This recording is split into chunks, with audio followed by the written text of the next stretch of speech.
Hello, what's up YouTube? Ron is with another tutorial, and in this tutorial I'll show you guys how to color grade your outdoor portraits. For example, maybe headshots and those close-up or tight shots in Photoshop. So basically this is a one light setup kind of portrait, and let me first show you guys the settings for this image. So I took it at ISO 100 and the shutter speed was 500th of a second, and I shot it at f4, and the sun was right behind the model, and I had an highlighter just in front of the model to bounce back the light from the background right there. So basically that is it. So let me show you guys the before and after so far, or what I did to this image. So this was the image initially before, and this is what you're going to be getting from this particular tutorial. So I'm just going to reset each and everything done to the image. So I'm just going to hit reset so that we can learn and do everything from the very first step.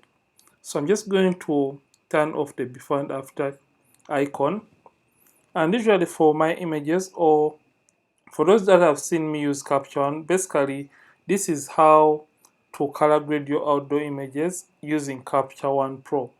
So for those that may be wondering the kind of software, this is Capture One, and the version is Capture One 21.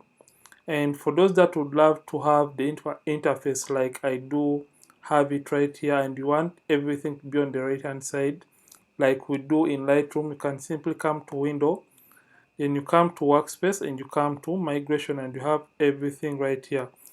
So usually the very first step I do in Capture One is coming all the way down to my ICC profile and changing this from depending on the camera you're using, you have to choose the ICC profile, but I usually prefer to put mine in the Pro Standard kind of profile, and that is it. So the next thing is coming to the local adjustments right here, and this is where I do the first and initial steps for my color grading process. So before you color grade your images, always make sure that you have the correct lighting and everything is in place. So the very first thing I do for all my outdoor images is turning the highlights all the way down and doing the same for the whites. So what this does, it gains or retains the highlights or information in the highlights of the image, and you can see that we have most of the whites that are in the skin tones really recovered by this very step. And after doing that, I prefer to come and add some tiny bit of contrast around 4. And since I want the rest of the contrast to be added in the levels, I skip everything and I leave it the way it is. Then I come down here to the clarity and I just add some tiny bit of clarity. I think 7 can do. So in order to add contrast into the images, I come to this option right here which says levels. Then I add or introduce blacks into the image, and you can see that adds that nice and rich contrast into the image. Then I also introduce some little bit of whites, and that is it for the contrast. Then after doing that, I come back up and I just add some tiny bit of blacks to around -10. And I think this is all for the local adjustments. So back to the major emphasis of today's tutorial, which is the color grading process and how I did the color grading on this particular image. So I'm just going to come right here where it says layers. You can see this option right here. So you come to layers, and when I come to layers, simply right click and you come and create a new field layer. So it is on this new field layer that we are, or on which you are going to be doing the color grading of this image, because with color grading sometimes we tend to go overboard. So like in Photoshop, like how we work with the layers, you can easily reduce on the effect or the opacity of a particular layer. So we have created this so that we can reduce this as an individual kind of adjustment to this image. So this is where the color grading is going to happen. So I'm just going to double click and I'm just going to name this maybe color grading, just like that. So After that, I'm just going to go straight down to where it says the color editor option.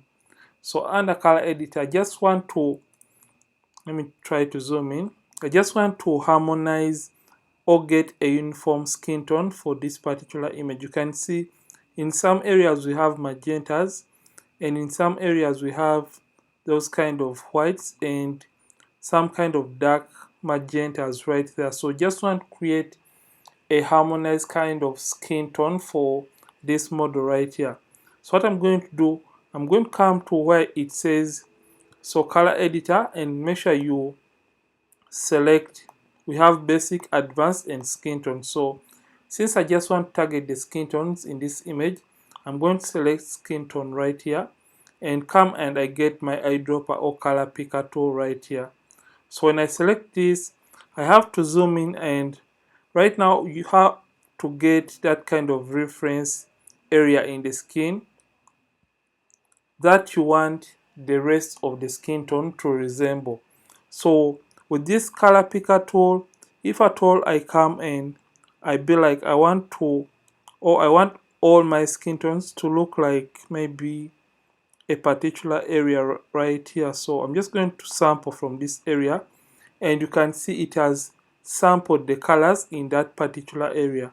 For example, if at all I sample right there, you can see it has sampled the colors in this area. So for this case, I just want to sample skin tone from this particular area, and you can see that area contains yellows, oranges, and some reds and magentas. So basically, we just want to unify or make the skin tone look like this particular area that we have sampled in this skin of the model. So I'm just going to hit Command or Control minus to zoom out so that we can see everything in real time as we are trying to create a uniform skin tone for this model. So when we sampled or selected this skin tone, you can see we have the option which says view selected color range, and you can see that has sampled or highlighted only a skin tone, and which means that we are on the right track. So after doing that, when you come to this, you can see that we have where it says uniformity, and this is where the magic is going to take place in this image.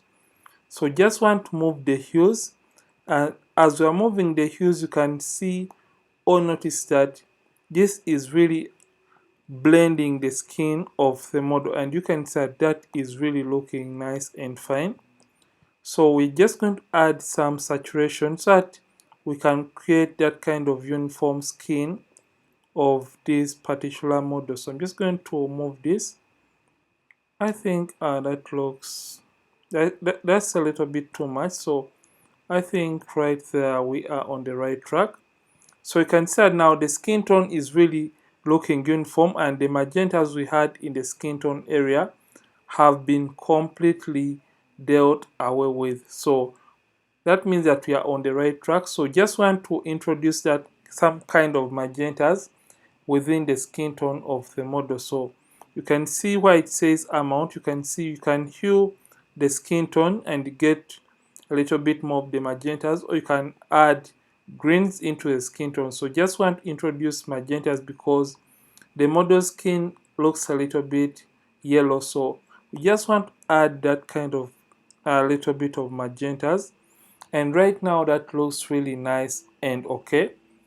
So we just want now to handle the background or the greens in the background of the model. So in order to do that, we have where it says basic, and like in Lightroom we have the reds, oranges, yellows, greens, aquas, blues, and the rest of the colors right here. So we just want to handle the greens in the background so that we don't have that kind of distracting background at the end of the color grading process. So we're just going to come and we select the greens, and under greens you can really add that kind of autumn kind of look, or you can easily go for this kind of look. And I think for these images I went with this kind of bluish kind of teal to the greens. Then what I did next, I simply desaturated those greens from the background just like that, and you can see that we are right where the image was at the beginning of this particular tutorial. So after doing that, you can even add some other colors if at all you want. For example, you can target the highlights, the midtones, and the shadows. But this is what I did on this image, and since I felt like the image was a little bit, let me just increase on the brightness of my screen. So when I felt like the image was a little bit overexposed and we still had those white patches, what I did, I came to, let me show you the color grading, the before and after for the color grading. So when this was too much, I simply came down to the color grading layer and I did more adjustments, for example in the highlights. So I simply knocked down the highlights just like that, and I also knocked down the whites just like that, so that I can have a richer skin tone for this model just like that. So let's see the before and after. Let me just add a little bit of the contrast. So let's say before and after for the color grading of this particular image. So let me just turn this on and you can see this is where we are right now, and this is the before and after, before, after, before, after. So basically this is what I did when I was doing the color grading for this particular image. And if at all you have loved this tutorial, don't forget to like this video. And by the way, you can as well reduce on the opacity for your color grading if at all you feel it is too much for your liking. So if at all you have found this video really helpful, don't forget to like this video and don't forget to subscribe this channel if at all you have been watching from this channel for the very first time. And usually after doing the color grading, you can export your image into Photoshop by simply coming to image and you come to edit with and you take it to Photoshop to do the skin retouching. So basically this is my routine for color grading in Capture One. And if at all you have loved this, don't forget to like this video and don't forget to subscribe this channel if at all you have been watching and you found this really helpful. And I'll see you in yet another tutorial next time. And don't forget to keep practicing and keep creating.